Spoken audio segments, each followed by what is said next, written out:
Okay, here is some more of what I was reading. And herein lies no small part of its power. Of what's power? Sin, which we are inquiring after. It can admit of no terms of peace, of no composition. This enmity against God, because this indwelling sin is enmity against God, it can admit no terms of peace. There may be a composition where there is no reconciliation. There may be a truce where there is no peace. But with this enemy, we can obtain neither the one nor the other. So, in life, peace is possible. With this enmity with God, no peace is possible. It is never quiet. It is never quiet, conquering nor conquered, which was the only kind of enemy that the famous warrior complained of old. It is in vain for a man to have any expectation of rest from his lust, but by its death, of absolute freedom, but by his own. Some, in the tumultuating of the corruptions, of their corruptions, seek for quietness by laboring to satisfy them, making provision for the flesh to fulfill the lusts thereof, as the apostle speaks in Romans 8:14. So let's go to 8:14.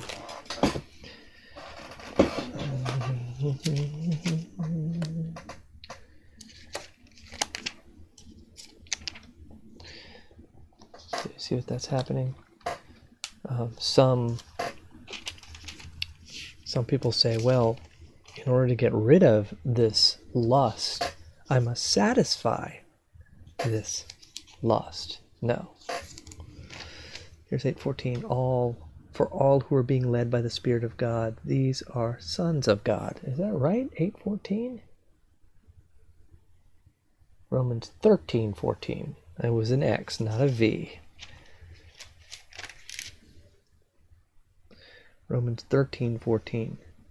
Put on the Lord Jesus Christ and make no provision for the flesh in regard of its lusts. In that verse you also see the answer. Put on the Lord Jesus Christ.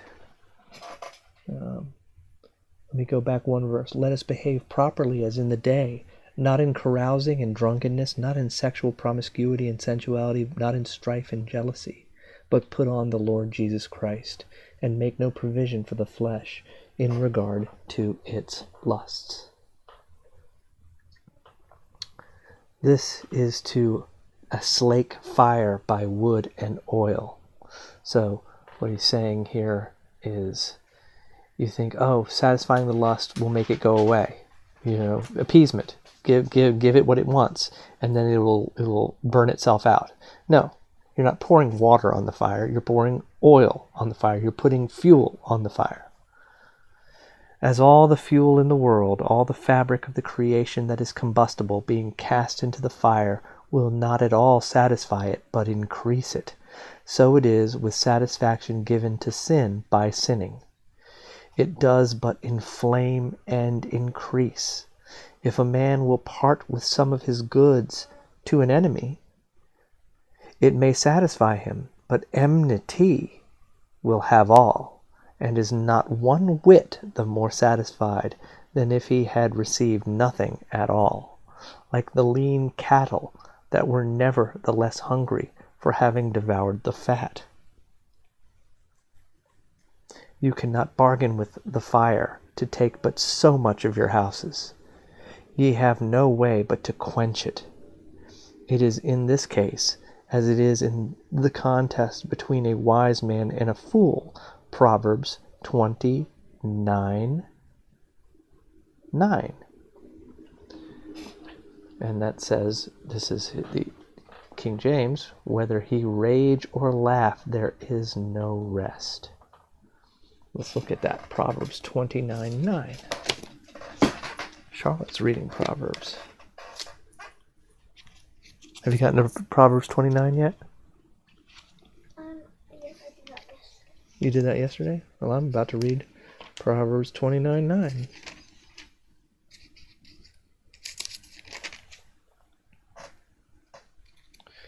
(29:8) says, "Scorners set a city aflame, but wise men turn away anger."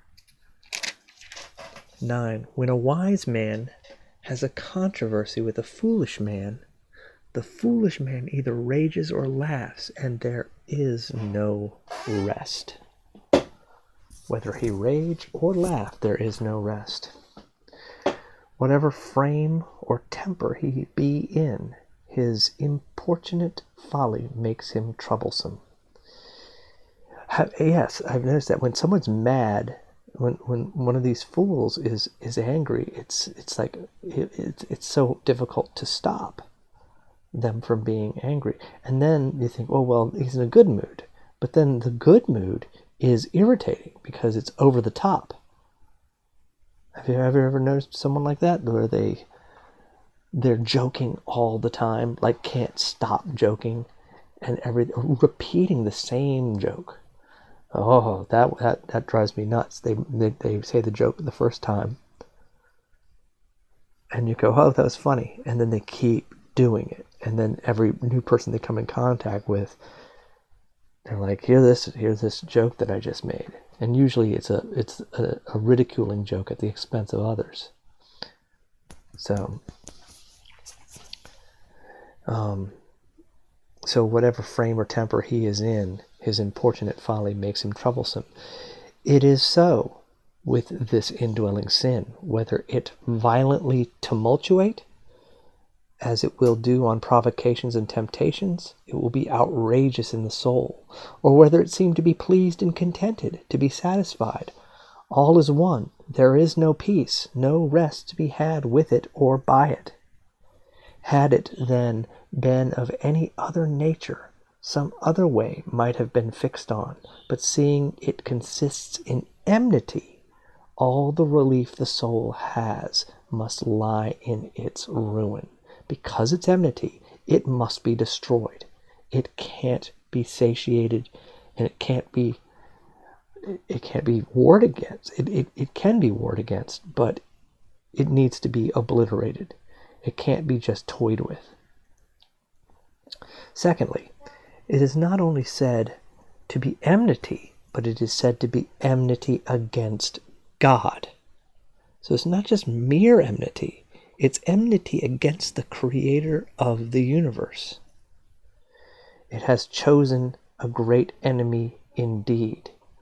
It is in sundry places proposed as our enemy.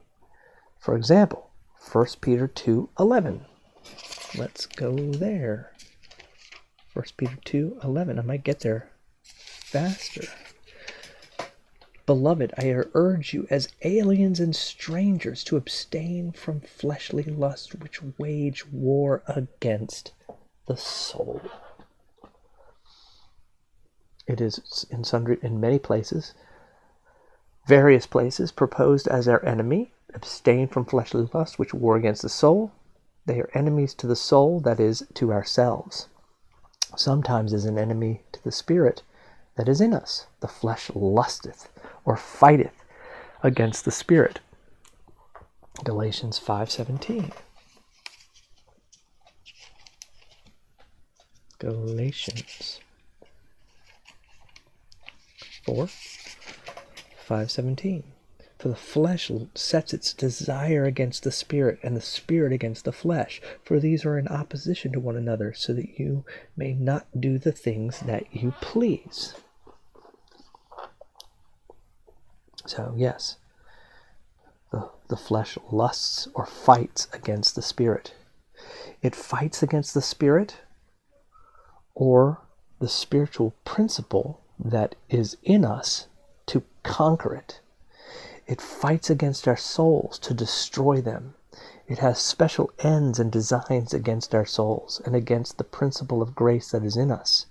But its proper formal object is God. So yes, this enmity is against us and our souls, but the goal, the enemy that it really wants is God. It is enmity against God. It is its work to oppose grace. It is a consequent of its work to oppose our souls, which follows upon what it does more than what it intends. But its nature and formal design is to oppose God. So, it'll oppose grace, it'll oppose us, it'll oppose our souls, but its goal is God. Its nature and formal design is to oppose God. God as the lawgiver, God as holy, God as the author of the gospel, a way of salvation by grace and not by works. This is the direct object of the law of sin. Why does it oppose duty? So that the good we would do, we do not, either as to matter or manner. Why does it render the soul carnal, indisposed, unbelieving, unspiritual, weary, wandering? It is because of its enmity to God, whom the soul aims to have communion withal in duty. So your soul is attacking the soul, not just to ruin you, but because your soul was made to be in communion with God. And by tempting and terrorizing our soul, it's terrorizing God. Its aim is God. Not that God can be terrorized, but that the communion that our soul is to have with God has been spoiled. It has, as it were, that command from Satan, which the Assyrians had from their king: fight neither with small nor great, save only with the king of Israel. 1 Kings 22:31. 1 Kings 22:31.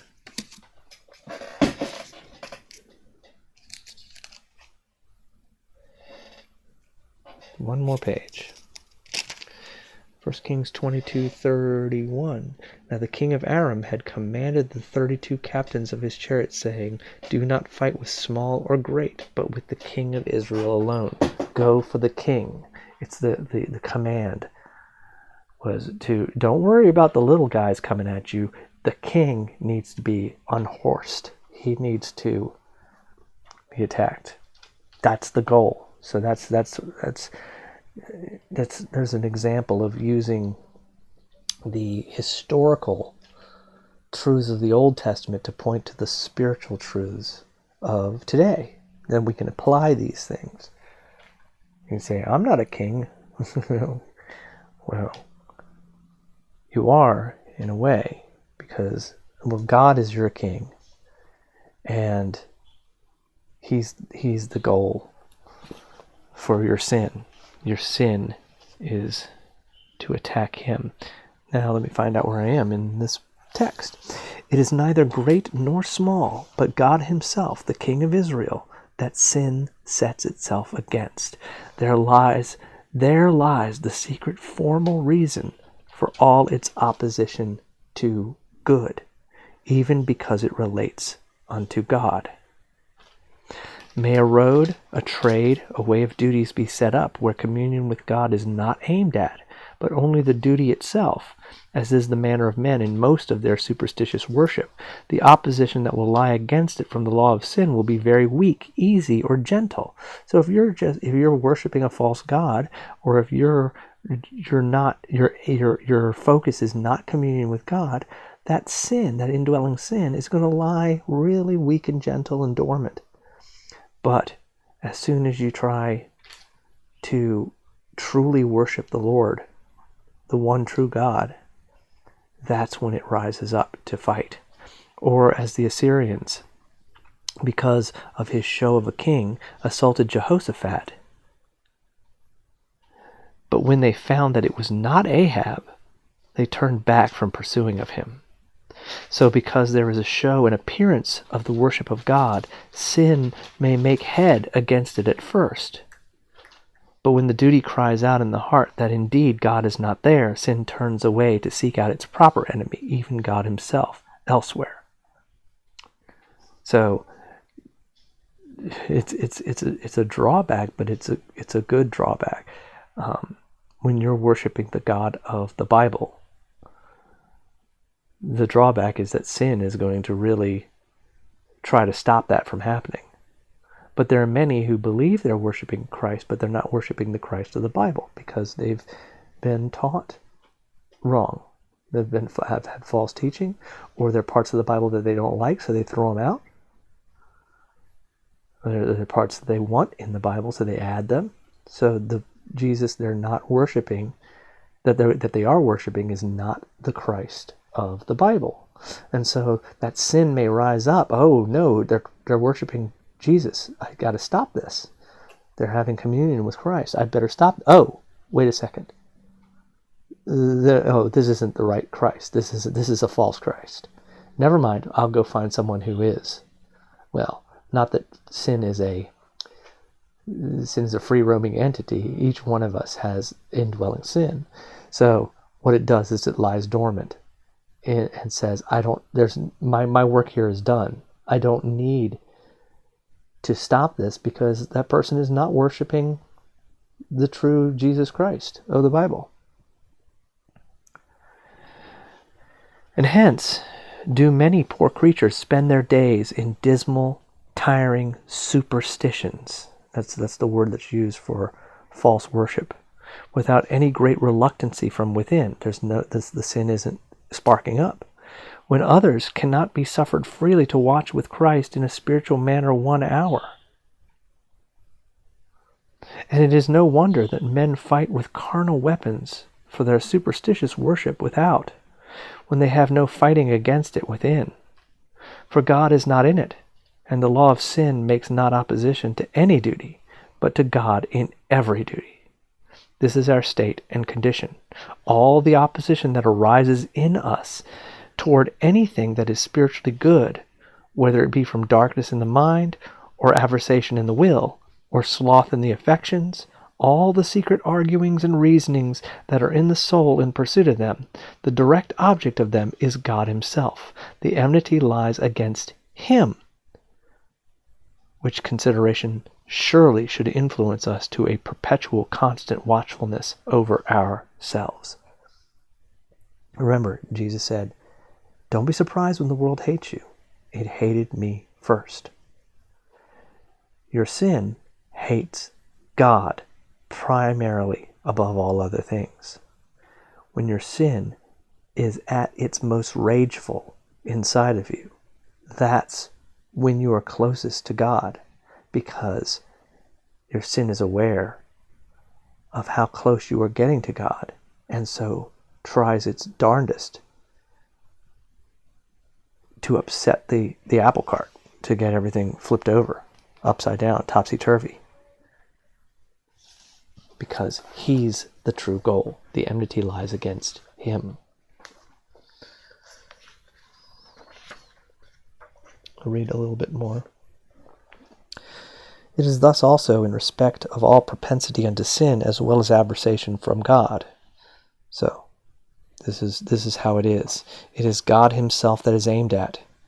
It is true, the pleasures, the wages of sin, do greatly influence the sensual, carnal affections of men. But it is the holiness and authority of God that sin itself rises up against. It hates the yoke of the Lord. Thou hast been weary of me, says God to sinners, and that during their performance of abundance of duties. Every act of sin is a fruit of being weary of God. Thus, Job tells us what lies at the bottom in the heart of sinners. They say to God, depart from us. It is enmity against him and aversion from him. Here lies the formal nature of every sin. It is an opposition to God, a casting off of his yoke, a breaking off the dependence which the creature ought to have on the Creator. And the apostle in Romans 8:7 gives the reason why he affirms the the carnal mind to be enmity against God, namely, because it is not subject to the will of God, nor indeed can be. It never is, nor will, nor can be subject to God, its whole nature consisting in an opposition to him. The soul wherein the soul wherein it is may be subject to the law of God, but this law of sin sets up in contrariety unto it, and will not be in subjection. There. That's a good stopping place. Next time I will get into to manifest a little further the power of this law of sin from this property of its nature. So some more aspect of the enmity against God. The enmity against God. There's still more. There's always still more.